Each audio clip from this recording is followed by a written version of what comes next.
Hello guys, இன்னைக்கு நான் பார்க்க போகிற சீரிஸோட பேர் high school return of a gangster. என்னோட ஒன்லைன் என்னன்னா, ஒரு ஃபேமஸான ரவுடி யூனிவர்சிட்டிக்கு போய் படிக்கணும்னு ஆசைப்படுறாரு. ஆனால் அவருக்கு படிப்பே வரல. அப்போ ஆக்சிடென்ட்டாக ஒரு ஸ்கூல் பையனோட பாடிக்குள்ளே அவரோட சோல் போயிடுது. அதுக்கப்புறம் அந்த பையனோட பேக் ஸ்டோர்லாம் தெரிஞ்சுக்கிட்டு அவனுக்காக ரிவெஞ்ச் எடுக்கிறாரு. இதில் மொத்தம் 8 எபிசோட்ஸ் இருக்குது. எல்லா எபிசோட்ஸையும் அப்லோட் பண்ணுறோம். அதுக்கு முன்னாடி வீடியோக்கு லைக் பண்ணி சப்ஸ்கிரைப் பண்ணி வச்சுக்கோங்க. இப்போ வாங்க வீடியோக்குள்ளே போகலாம். ஃபர்ஸ்ட் சீன்லேயே ஒரு கேங்ஸ்டர் மேத்ஸ் படிச்சுட்டு இருக்காரு. அவரோட டீச்சர் டெஸ்ட் பேப்பரை செக் பண்ணி பார்த்தா எல்லாமே தப்பு. அதை பார்த்து அவருக்கு தலைவலியே வந்துடுது. உனக்குலாம் மேத்ஸ் சுட்டு போட்டாலும் வராதுன்னு அவர் திட்டுறாரு. அவர் கேங்ஸ்டர்னு டீச்சருக்கு தெரியாது.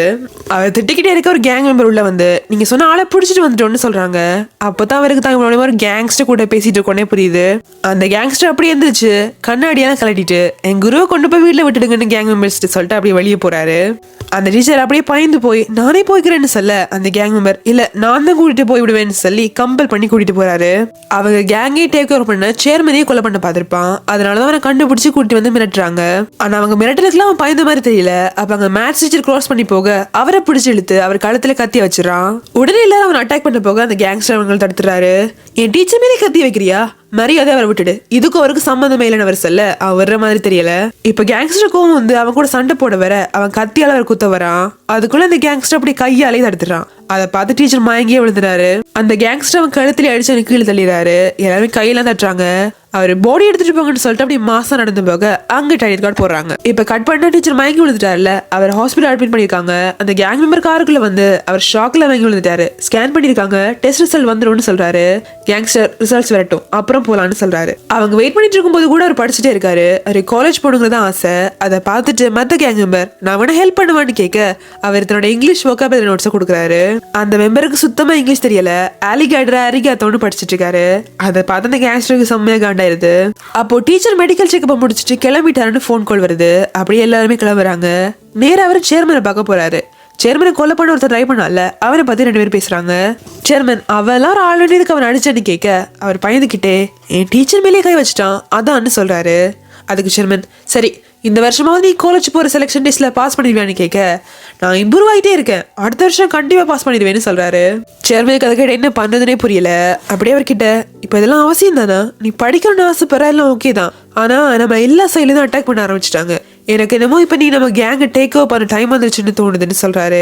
இதை பத்தி யோசிச்சுக்கிட்டே அவர் கார்ல வந்துட்டு இருக்காரு. அப்படியே ரோட்டு கார்ல நிறுத்திட்டு அவர் வெளியே வர ஒரு ஸ்கூல் பையன் ஒரு பிரிட்ஜ்ல இருந்து குதிக்க ட்ரை பண்ணிட்டு இருக்கதை பாக்குறாரு. அதை பார்த்து ஷாக் ஆகி அவர் தடுக்க ஓட அந்த பையன் ஒரு லாரி வரதை பார்த்துட்டு அப்படியே குதிச்சிடறான். கேங்ஸ்டர் அவனை பிடிக்க ட்ரை பண்ண பின்னாடி லாரி வந்துட்டே இருக்கு. அப்படியே கட் பண்ணி லாரி கிராஸ் ஆகிறத காமிக்கிறாங்க. இப்போ 2 பேர் ரோட்ல விழுந்திருக்காங்க. லாரி அவங்களை அடிக்கல போல இருக்கு. அந்த கேங்ஸ்டர் எந்திரிச்சு அந்த பையனை பார்க்க அவன் அப்படியே அன்கான்சியஸா படுத்திருக்கான். அப்போ திடீர்னு ஒரு கார் வந்து கேங்ஸ்டர் அடிச்சிருது. இப்போ திரும்ப கட் பண்ணி அந்த கேங்ஸ்டர் ஹாஸ்பிட்டல் எந்திரிக்கிறத காமிக்கிறாங்க. Camera first person point of view இருக்கு. அவரால் எந்திரிச்சு நடக்க கூட முடியல. இன்னும் உடம்புல இப்படி வலிக்குது, நான் எவ்வளவு நாளா இப்படி இருக்கேன்னு நினைச்சுக்கிட்டு அவர் கண்ணாடி போய் பார்த்தா அங்க அந்த பிரிட்ஜ்ல இருந்து விழுந்த பையன் நிக்கிறான். அதை பார்த்தது ஷாக் ஆகி ஒருவேளை நம்ம ஏதாவது கனவு காட்டுற மாதிரி நினைச்சுக்கிட்டு இந்த பையன் எங்கேயோ பார்த்திருக்கேன் யோசிக்கிறாரு. அப்போதான் அவர் கண்ணுக்கு அவன் விழுந்தது ஞாபகம் வருது. என்ன கேவலமான கனவு இது, எதுக்கு நம்ம அந்த பையன் மாதிரி இருக்கோன்னு யோசிச்சுக்கிட்டு இருக்க வெளியே கேங் மெம்பர்ஸ் எல்லாரும் உள்ள வர ட்ரை பண்ணிட்டு இருக்க சத்தம் கேக்குது. அந்த சத்தத்தை கேட்டதும் கனவுல கூட என்ன பார்க்க வந்திருக்காங்க போலேன்னு சொல்லிக்கிட்டு அவன் கதவை திறக்கிறான். அந்த கேங் மெம்பர் அவனை பார்த்தது ஒரே பஞ்சு தான். அப்படியே போய் விழுந்துடுறான். வாயிலிருந்து ரத்தம்லாம் வர ஆரம்பிச்சிருது. திரும்ப அந்த கேங் மெம்பர்ஸ் அவனை அடிக்க என்ன வலிக்குது. அப்போ இந்த ட்ரீம் இல்லையான அவன் ஷாக் ஆகிறான். அப்ப மத்த மெம்பர்ஸ் எங்க பாஸ் அநியாயமா கொண்டுட்டியடா, அவரை காப்பாத்த தானே வந்தாரு, இப்ப இப்படி ஆயிடுச்சுன்னு கத்துறான். அவன் திரும்பவும் ஷாக் ஆகி யாரு சித்ததுன்னு கேட்க உனக்கு நான் நேர்லயே காட்டுறேன்னு சொல்லி அந்த மெம்பர் அவரை எடுத்துட்டு வெளியே போறான். அங்கதான் கேங்ஸ்டரோட ஃபினல் நடந்துட்டு இருக்கும். அங்க கேங்ஸ்டரோட போட்டோலாம் மாட்டி பூலாம் வச்சிருக்கு. அதை பார்த்துதான் அவன் எல்லாத்தையும் தள்ளி விட்டுட்டு நான் உயிரோட இருக்கும் போதே எனக்கு எப்படி ஃபினல் நடத்துவீங்கன்னு கத்துறான். அவங்க எங்க பாஸ் பார்த்தே மரியாதை பேசுறியான்னு அவங்க திரும்ப அடிக்க சேர்மன் அவனை விட சொல்றாரு. அவனை பார்த்து பிரச்சனை பண்ணவங்க இந்த போயிடுன்னு அவர் சொல்ல மத்தவங்க எல்லாம் அவனை பிடிச்சு தள்ளி விடுறாங்க. அவன் அப்படியே திரும்பி இதெல்லாம் நிறுத்திட்டு முதல்ல கொடுத்த காசு திருப்பி வாங்குங்க, நான் உயிரோட திரும்பி வருவேன்னு சொல்லிட்டு போறான். ஐயோ திரும்பி மட்டும் வந்துடாத, கொஞ்சம் கூட நஞ்சு கடனே இல்லைன்னு அவங்க திட்டுறாங்க. அவ அப்படியே என் போடி அந்த சோல் இந்த போடிக்கு அப்படியே வந்துருச்சு, நான் திரும்பவும் மோச்சரி என் போடிக்குள்ள அந்த சோலை அனுப்பிட்டா நான் திரும்பவும் வந்துடலான்னு சொல்லிக்கிட்டே மோச்சரிக்குள்ள போறான். அங்க செக்யூரிட்டி ஒருத்தர் நிக்கிறாரு. அவர் தள்ளி விட்டு தான் உள்ள போய் போடியை பாக்குறான். அந்த செக்யூரிட்டி ஒரு அப்பாவான்னு கேட்கிறாரு. அவன் பேசாம இருக்க அவர் கன்ஃபார்ம் பண்ணிக்கிட்டு நாளைக்கு உன் அப்பா வெறிச்சிடுவாங்க, கடைசி ஒரு தடவை நல்லா பாத்துக்கோன்னு சொல்றாரு. நான் இவரை திரும்ப உயிரோட கொண்டு வர என்ன பண்ணணும்னு பயந்துகிட்டே கேட்க நீ நிறைய மூவிஸ் எல்லாம் பாக்குற போல இருக்கு, ஆனா அதெல்லாம் முடியாது, நீ ஒருவேளை ட்ரெயின் டிராவல் பண்ணி பார்த்தா தான் வாய்ப்பு இருக்குன்னு சொல்றாரு. அவன் அப்படியே யோசிச்சுட்டு வெளியே போறான். நேரா அதே பிரிட்ஜு கிட்ட போய் திரும்பவும் ட்ரெயின் டிராவல் பண்ணி பார்க்கலான்னு சொல்லிட்டு அங்க இருந்து குதிக்கிறான். ஆனா அவன் நேரம் ஒரு பஸ் மேல போய் விழுந்துறான். திரும்பவும் ஒரு ஹாஸ்பிட்டல் கொண்டு வந்துடுறாங்க. இப்ப 3 நாள் கழிச்சு அவன் எந்திரிக்கிறான். அவன் எந்திரிச்சதுமே கண்ணாடி கொடுக்கன்னு கேட்கிறான். அவங்களும் கொடுக்குறாங்க. ஆனா ஃபேஸ் இன்னும் மாறல, அதே உடம்புக்குள்ளதான் இருக்கான். அதோட காது உடைஞ்சிருக்கு. நர்ஸ் அவங்க கிட்ட ஃபினரல் எல்லாம் முடிஞ்சது, அந்த ரவுடி சொன்ன தேடி வந்தாங்கன்னு சொல்றாரு. அப்படியே அவன் இப்போ நம்ம அவன் பாடிக்கு இருக்கோம். இப்ப இந்த பையனோட சொல்லுக்கு என்ன ஆச்சுன்னு யோசிச்சுட்டு இருக்கான். இவனுக்கு ஒரு ஃபேமிலி மெம்பர்ஸ் கூட இல்ல, இவ்வளவு நாளாச்சு யாரையும் வரலன்னு சொல்லிட்டு இருக்கும் போதே கதவை திறந்துட்டு ஒரு பொண்ணு வரா. அவனை பார்த்ததும் கோமா, உனக்கும் அம்மாக்கு இதே வேலையா போயிடுச்சு, என்ன இப்படி மேல இருந்து குதிச்சா நேர சேர்மன் உன்னை பார்க்க வருவான்னுச்சியா, இந்த மாதிரி திரும்ப பண்ண நான் மிரட்டிட்டு வெளியே போயிடுறா. இவன் ஷாக்கா அப்படியே ஏன்னா இந்த கத்துறா, இது இவன் அம்மா இல்லைன்னா வேற யாரா இருக்குன்னு யோசிக்கிறான். அப்படியே அவன் டேப்லெட் எடுத்து செக் பண்ண அதை ஃபேஸ் ரெகக்னேஷன் பண்ணி ஒன்னாயிருது.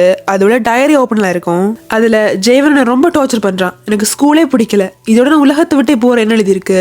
அவன் ஷாக்காகி மத்த நோட்ஸையும் பார்க்க அதுல ஃபர்ஸ்ட் ஜெயவன் என்னன்னாங்க பணம் எல்லாம் தேடிட்டு அவங்க கிட்ட வந்து கொடுக்க சொன்னான். நான் முடியாதுன்னு சொன்னா என்ன போட்டு அடிக்கிறான்னு எழுதியிருக்கான். அதை பார்த்ததும் ஹீரோக்கு செம்மையா கோவம் வருது. அப்படியே மேல படிக்கிறான். என் கிளாஸ்ல சோயின்னு ஒரு பையன் இருக்கான். அவன் கூட ஃப்ரெண்ட்ஸ் ஆனா ட்ரை பண்ணேன். ஆனா அவன் நான் ஸ்டாக் பண்றதா ஜெய்மே ஸ்கூல் ஃபுல்லா ரூமர்ஸ் பரப்பிட்டான். இப்போ ஸ்கூலே நான் அவாய்ட் பண்ணுது, இதுக்கு மேல நான் முடியாது, நான் குயிட் பண்றேன்னா எழுதியிருக்கான். அப்போ அந்த பசங்க அவனை புள்ளி பண்றதுலாம் ஃபுட்டேஜா காட்டுறாங்க. அதுல யாரோ ஒரு பையன் அதை பார்த்துட்டு இருக்கான். அதெல்லாம் படிச்சதுக்கு அப்புறம் ஹீரோ கோவத்துல டேப்லெட்டே உடைச்சிடறான்.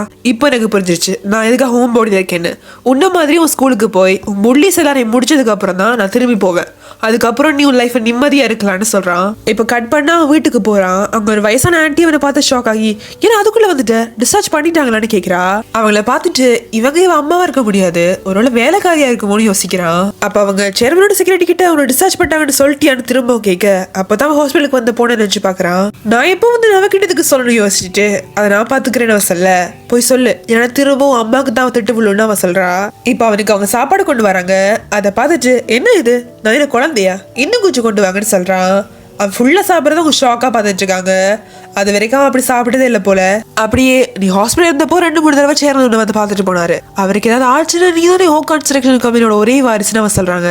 அதை கேட்டு அவன் ஷாக் ஆகிறான். ஓ கன்ஸ்ட்ரக்ஷன் கம்பெனி கொரியாலே டாப் 3 கம்பெனி. அப்படியே ஒன்றும் சொல்லாம எந்திரிச்சு போயிடுறான். அவங்க ஆக்சிடென்ட் ஆனதுலேருந்து பிஹேவியர் சாப்பாடு பேசுறது கூட மாறிடுச்சுன்னு யோசிக்கிறாங்க. ஹீரோவை ரூமுக்கு போறான். அங்க எழுதி சுத்தி பார்த்துட்டு இவ்வளோ பெரிய வீடு, பர்சனல் டிரைவர், இவ்வளோ பெரிய கம்பெனிலாம் வச்சிருக்காங்க, ஒரு பையனை சேஃப்டியா பாத்துக்க தெரியலன்னு சொல்றான். அப்படி பேசிட்டு இருக்கும் போது அவன் முடிய நோட்டீஸ் பண்றான். அப்படியே கட் பண்ணா நேரம் அவன் சலூன்ல உட்காந்துருக்கான். எனக்கு ஃபுல்லா ஷேவ் பண்ணுங்கன்னு அவன் சொல்ல அந்த ஸ்டைலிஷ் இந்த காலத்துல யாராவது ஷேவ் பண்ணுவாங்களா, நல்லாவே இருக்காதுன்னு சொல்றாங்க.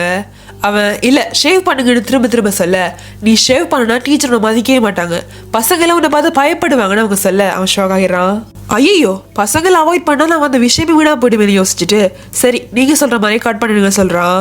இப்ப திரும்ப கட் பண்ணி அவனோட புது ஹேர் ஸ்டைல காட்டுறாங்க. அப்படியே கடைக்கெல்லாம் போய் நியூ யூனிஃபார்ம் இப்ப ட்ரெண்டா இருக்கிற ஜாக்கெட்ஸ் எல்லாம் வாங்குறான். அப்படியே அவன் புக் ஸ்டோருக்கு போக அங்க என்ன வாங்குறதுன்னு அவனுக்கு தெரியல. அப்ப தவிர ஒரு பையன் விழும் போது அவனோட கிரச்சஸ் கீழே விழுந்துருது. உடனே அந்த பையன் சாரின்னு சொல்லி அதை எடுத்து கொடுக்குறான். ஆனா அவனோட ஃபேஸை பார்த்ததும் அப்படி ஷாக் ஆகிடுறான். அவன் அவனுக்கு முன்னாடி தெரிஞ்சிருக்கு போல. ஆனா நம்ம ஹீரோக்கு அவனை சுத்தமா தெரியல.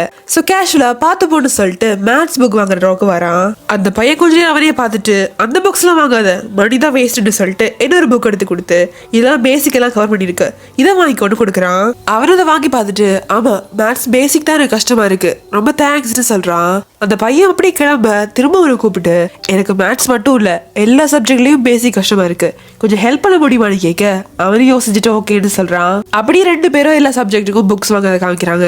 எல்லாத்தையும் வாங்கிட்டாங்க. வெளியே வர ஹீரோவனை பார்த்து ஆமா இந்த காலத்து பசங்க எல்லாம் எப்படி படிக்கிறாங்கன்னு கேட்கிறான். அதை கேட்டு அவன் சிரிச்சுட்டு இந்த காலத்து பசங்களா, முதல்ல நீ ஏன் இப்படி பெரியவங்க மாதிரி பேசுறேன்னு கேட்க அவன் இல்லையே நான் நோபலா தான் பேசுறேன்னு சொல்லி சமாளிக்கிறான். அந்த பையன் அவனே பார்த்துட்டு என்ன உனக்கு தெரியலையா நம்ம ஏற்கனவே மீட் பண்ணிருக்கோம்னு சொல்ல நம்ம மீட் பண்ணிருக்கோமா, அதுக்கெல்லாம் வாய்ப்பே இல்லை, உன் வயசுன்னா ஏன் வயசுன்னு கேட்டுட்டு இருக்கும் போதே டாக்ஸி வந்துருது. அவனை பார்த்து நல்லா படி என்ன அம்மா பேச்சு கேளு நேரத்துக்கு வீட்டுக்கு போன்னு சொல்லி டாக்ஸில ஏறி போயிடறான். அந்த பையன் அங்கேயே 2 பார்த்துட்டு இருக்கான். ஒருவேளை நம்ம தான் தப்பா புரிஞ்சுக்கிட்டோமா, ஆனா அவன மாதிரி இருக்கான்னு அவன் சொல்ல அவனுக்கு அவங்க அப்பா எங்க இருக்கேன்னு மெசேஜ் பண்ணிருக்காரு. ஹீரோ அப்படியே அவன் பழைய இடத்துக்கு போய் வெளியே 2 கேங் மெம்பர்ஸ் எல்லாம் ஃபீல் பண்ணி பார்த்துட்டு இருக்கான். அப்படியே ஹாஸ்பிட்டல் அவன் கால் கட்டெல்லாம் எடுத்துறாங்க. அதுக்கப்புறம் ஜாகிங் போறது எக்ஸசைஸ் பண்றதெல்லாம் ஒரு குட்டி மோண்டேஜா போடுறாங்க. அவன் ரூம் ஃபுல்லா ஜிம் எக்யூப்மெண்ட்ஸா வாங்கி வச்சிருக்கான். இப்போ ஃபர்ஸ்ட் டே ஸ்கூலுக்கு ரெடி ஆகிறது காமிக்கிறாங்க. அவன் கார்ல போயிட்டு இருக்க அவன் டிரைவர் ஸ்கூலுக்கு கொஞ்சம் முன்னாடியே கார் நிறுத்திட்டு நீங்க இங்கதானே நார்மல் இறங்குவீங்கன்னு கேக்குறாரு. அவ அப்படியான்னு கேட்டுட்டு இன்னும் நீங்க ஸ்கூல் வாசலே நிறுத்துறீங்கன்னு சொல்றான். ஸ்கூலுக்கு வர நர்வஸ் தான் போறான். அவன் நேம் டேக் போடலங்கிறதால அவன் வாசலே பிடி சார் பிடிச்சிடுறாரு. ஆனா அவர் ரொம்ப மரியாதை அவர்கிட்ட பேச அவரும் இம்ப்ரெஸ் ஆகி விட்டுறாரு. அவனை புள்ளி பண்ண ஜேமினை தலைக்கு கலர் அடிச்சதுக்காக அங்க பிடிச்சி வச்சிருப்பாரு. ஹீரோவனை தாண்டி அப்படி கேஷுவலா நடந்து போயிடறான். அவன் கிளாஸுக்கு போய் உட்கார எல்லாருமே எங்கேயோ பாத்துருக்கோம்னு யோசிச்சுட்டு இருக்காங்க. அப்ப புக் ஸ்டோர்ல பார்த்தோம்ல அந்த பையன் வரான். அவன் பேரு சோய். அவன் ஹீரோ பார்த்து ஷாக் ஆயிடுறான். இப்ப கிளாஸ்ல டீச்சர் அட்டெண்டன்ஸ் இருக்கிறாங்க. அவங்க ஹீரோட பேரை சொல்லி கூப்பிடத்தான் மற்ற ஸ்டூடெண்ட்டுக்கு அவன் யாருன்னே தெரியுது. அந்த ஸ்டோக்கர் அவன் சம்மர் வெக்கேஷனுக்குள்ள இப்படி மாறிட்டான்னு பேசிக்கிறாங்க. கிளாஸ் விட்டு டீச்சர் போனதும் ஜேமின் எதிர்த்து ஹீரோ கிட்ட வந்து வெக்கேஷன் ஃபுல்லா நான் அவனை கால் பண்ணிட்டு இருந்தேன், எடுக்க மாட்டேனா தலையை பிடிச்சி கேட்க ஹீரோ நேம் டேக பார்த்துட்டு ஓ நீதான் ஜேமினா, உன்னை பார்க்கணும் தான் வெயிட் பண்ணிட்டு இருந்தேன்னு சொல்றான். எல்லாருமே அதை கேட்டு ஷாக் ஆகிறாங்க. அப்ப கட் பண்ணா ஹீரோவை ஜேமினோட ஃப்ரெண்ட்ஸ் பிடிச்சி அவனை ஜேமின் கிட்ட கூட்டிட்டு வந்துட்டு இருக்காங்க. ஆனா ஹீரோ பயப்படாம சிரிச்சுக்கிட்டே இருக்கான். அதை பார்த்து எல்லாரும் கடுப்பாயிராங்க. உனக்கு என்னடா ஆச்சு, மண்டில அடிபடுச்சான்னு கேட்டு ஜேவின் அவனை அடிக்கிறான். ஆமா ஒரு ஆக்சிடென்ட் தலையில அடிபடுச்சுன்னு ஹீரோ கேஷுவலா சொல்லிட்டு எல்லாருமே கிளாஸுக்கு போறீங்களா, சின்ன பசங்களை அடிக்க வரேன்னு பாக்குறேன்னு சொல்றான். அதை கேட்டு அவங்க இன்னும் கோமாயிராங்க. அதுல ஒரு பையன் அவனை அடிக்க வர ஹீரோ அதை டிஃபெண்ட் பண்ணி அவனை அடிச்சிடறான். இன்னொரு பையன் அட்டாக் பண்ண வர அவனை பிடிச்சி தூக்கி போட ட்ரை பண்றான். ஆனாலும் முடியல. அவனுக்கு ஃபைட் பண்ண தெரிஞ்சாலும் உடம்புல ஸ்ட்ரென்த் இல்ல. அப்படியே மத்த பையன் அவன் கையை இறுக்கி பிடிச்சிடறான். அப்ப ஜேமின் என்னடா முன்னாடி எல்லாம் விட்டுட்டு கெஞ்சுவ, இப்போ எனக்கு கொம்பு ஏதாவது முளைச்சிருச்சான்னு கேட்டுக்கிட்டே அவனை அடிக்க வர ஹீரோ நான் இவங்கிட்ட அடி வாங்கவே கூடாது, நான் எவ்வளவு பெரிய கேங்ஸ்டர் யோசிச்சுக்கிட்டே பின்னாடி அவன் காலாலே அடிச்சுட்டு நிமிறதுக்குள்ள ஜேமின் அவன் முகத்திலே காலால் அடிச்சிடறான். ஹீரோ அப்படியே நம்ம இவ்வளவு ஸ்லோவா இருக்கும் போய் இந்த போடிக்குள்ள வந்திருக்கேன் யோசிச்சுக்கிட்டே கீழே விழுந்துடுறான். அவங்களும் அவனை அப்படியே விட்டுட்டு போயிடுறாங்க. அங்க இன்கிரெடிட்ஸ் போட்டு சீரீஸை முடிச்சிடறாங்க. அடுத்த வீடியோ சந்திக்கலாம். அதுக்கு முன்னாடி வீடியோக்கு லைக் பண்ணி சப்ஸ்கிரைப் பண்ணி வச்சுக்கோங்க. பாய் பாய்.